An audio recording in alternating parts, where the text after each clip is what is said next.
कि हनुमान भाया थारे सागे चाल छा, लेकिन धोखो मत दीजिए माना, क्योंकि बार बार धोखा खाया और उसी का परिणाम हुआ कि बड़ी संख्या के अंदर होते हुए भी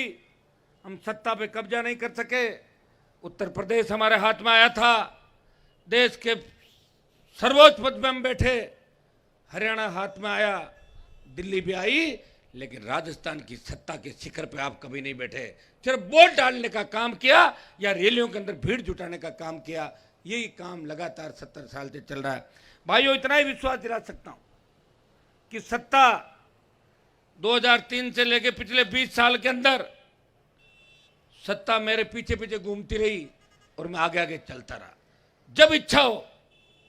सरकार में शामिल हो सकता हूं, चाहूं तो दिल्ली की सरकार में, चाहूं तो स्टेट की सरकार में। लेकिन हनुमान बेनीवाल ने प्रण लिया था, मैंने वचन दिया था राजस्थान के किसानों जवानों को, जब भी आपको मेरी आवश्यकता होगी, हनुमान बेनीवाल की आरएलपी पार्टी जो जय जवान जय किसान के नारे के साथ बनी थी,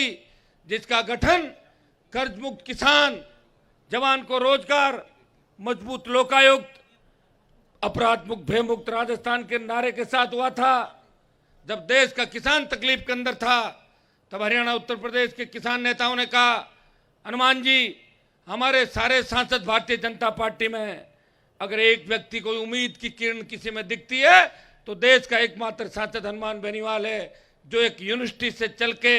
किसान का बेटा यहाँ तक पहुंचा है। अगर आप इस NH 8 को जाम कर दो, जयपुर दिल्ली के राजमार्ग को, तो हमें बहुत बड़ी ऊर्जा मिलेगी। भाइयों, मोदी की सत्ता को ठोकर मार के अगर NH 8 को जाम करके एनडीए किसी ने उत्तर भारत में छोड़ा, वो नागौर का सांसद था जिसने इस कौम का मान और सम्मान इस देश के अंदर बढ़ाया। और जब अग्निपथ आया,